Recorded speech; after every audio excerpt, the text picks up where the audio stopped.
सीखेंगे अपन क्या सीखेंगे, वृत्त का समीकरण निकालेंगे।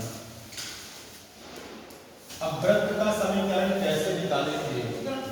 तो सबसे पहले हमको ये जानकारी है क्या कि ये क्या कहलाता है, तो वृत्त कहलाता है ना। अब जो वृत्त होगा तो वृत्त का क्या होगा, एक तो केंद्र भी होगा। केंद्र से लेकर के परिधि तक की दूरी को हम क्या कहते हैं, त्रिज्या कहते हैं, ठीक है। यानी त्रिज्या को हम किससे प्रदर्शित कर लेते हैं, r से। त्रिज्या को हम r से प्रदर्शित करते हैं।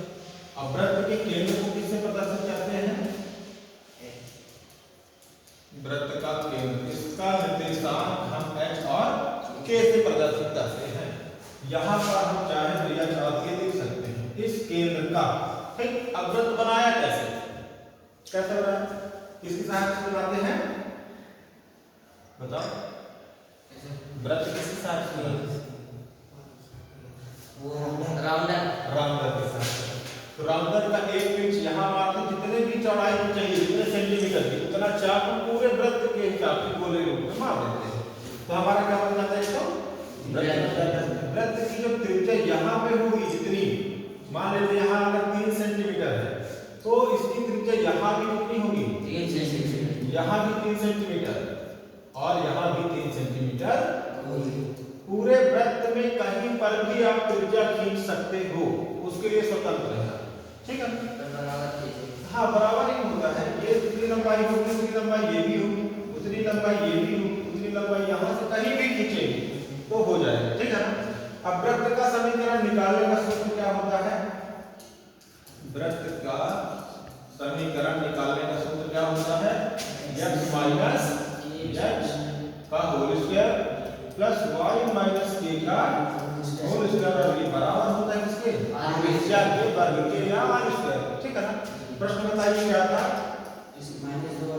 -2 और 3 ये केंद्र है आपका, और त्रिज्या जिसकी कितनी दी हुई है, 4, ठीक है।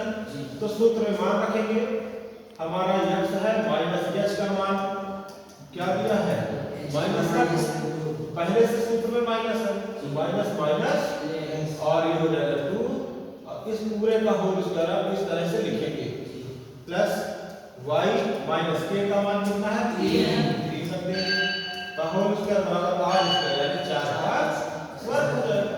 फिर देखिए कितना हो जाएगा, x माइनस और माइनस प्लस का हो जाएगा, अपन चाहे तो x प्लस को ऐसे लिख सकते हैं, प्लस में कितना हो जाएगा, y माइनस 3 का होल स्क्वायर बराबर 4 को 16।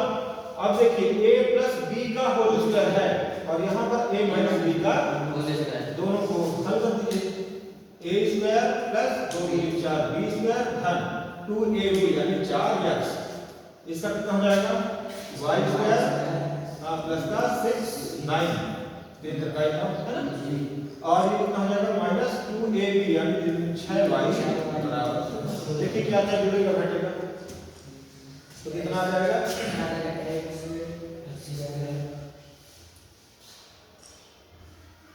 थोड़ा छोटा कर लेते हैं,